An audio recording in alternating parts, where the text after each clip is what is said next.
Dark Souls is one of those games that became so popular and well known that it gave birth to a new genre of gaming. Everyone was impressed by the complex and unique combat mechanics that From Software introduced in the action RPG segment. After that, gamers became so obsessed with the genre that they were constantly hunting for more games like Dark Souls. So developers around the world saw the opportunity for this huge market and started making similar games.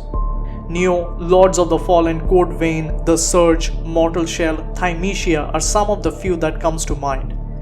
Not all of them were as good as the original Dark Souls game, but managed to capture the spirit of the Souls-like genre.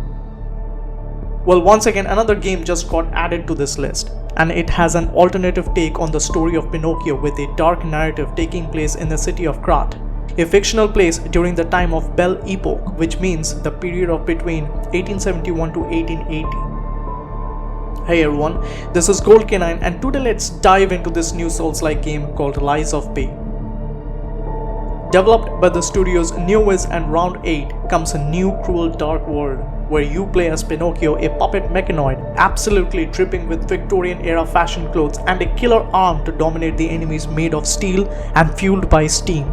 The city of Krat is gorgeous with elements of steampunk, dark fantasy and horror.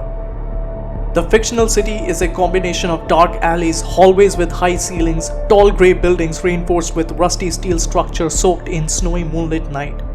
Movement in this game is just not limited to the streets, but also you can mobilize vertically by using ladders and elevators gaining access to the roofs and terraces. As you go through the city, you will witness death at every corner of the street. And the only activity you will see are of the lifeless puppets patrolling the street ready to attack you without a second thought. According to my perception, these humanoid puppets made of gears and steel might have been manufactured as helping hands but turned against humanity due to some unknown reason. If you look closely at these images, every character design is different, which is indicative of a different role or the type of job they had before everything went bad. I mean, look at this mechanical dog. It is quite clear that this fictional city was guarded by these steam-powered canines or this policeman wielding a baton. The combat is very much inspired from Soulsborne games. There is no denying of that. The whole look and feel just oozes Souls-like hardcore mechanics. The attack system consists mainly of three types of moves: slash, strike and thrust. And these moves are respective to the weapons that the players will be using.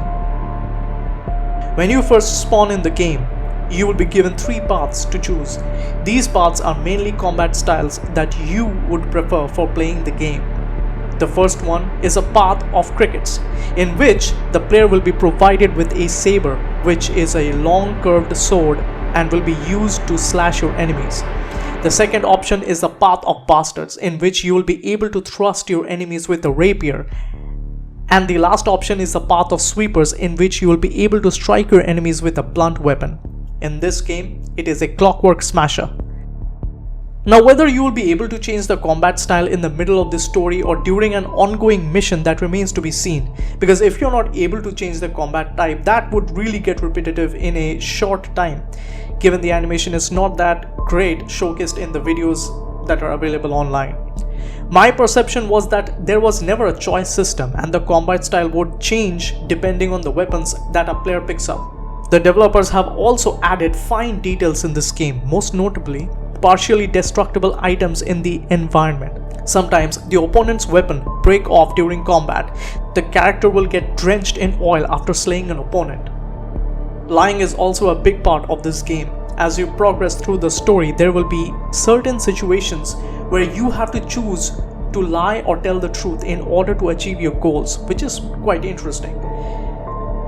Now, there are few things that I feel the game is lacking or needs to be modified before the official release, especially the sound design. The impact noise when you are engaging at an opponent sounds very repetitive. After a while, you might get tired of listening to the same sound effects, which I think can bring down the excitement through the game. I have noticed the same problem with the background noise also. It just sounds like a simple white noise in the background. There is no music or any kind of sound that will keep me engaged in the world. It just feels flat. I hope the developers find a creative way to add a better background noise or apply music so that the player can feel that they're going through an abandoned city.